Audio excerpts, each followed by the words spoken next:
جہاد اقدامی کرنے کے لیے آپ کو وقت کے حکمران کی خلیفہ کی اجازت کی ضرورت ہوتی ہے.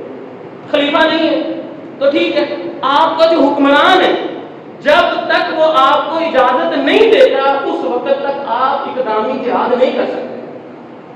آپ کے دل میں مثال طور پر اسرائیل فلسطین کی جنگ لگی ہوئی ہے، ہمارا دل کرتا ہے لڑنے کو، لیکن ہمارے لیے پاکستانیوں کے لیے یہ اقدامی جہاد ہے.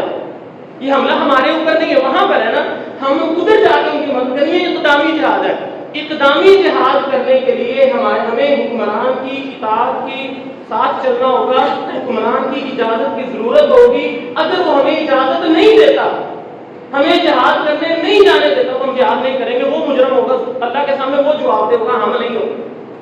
ہاں ہمارے پاس میں جو ہے ہم وہ کر سکتے ہیں، ہم ان کے لیے دعا کر سکتے ہیں، ہم ان کے لیے فنڈ اکٹھا کر سکتے ہیں، فنڈ بھیج سکتے ہیں، جو کر سکتے ہیں وہ کریں.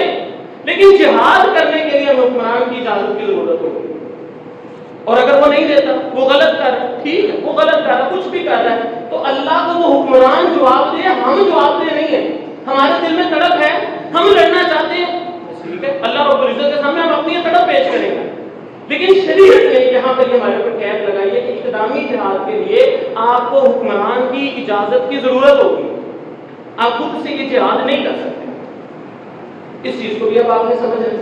تو حکمران اب یہاں پر جس کو آتا تھا حکمران کون سا ہو؟ بھئی حکمران کلمہ پڑھتا ہے، ہمارے قبلے کو قبلہ کہتا ہے، ہمارے جیسا کلمہ پڑھتا ہے، وہ مسلمان ہے.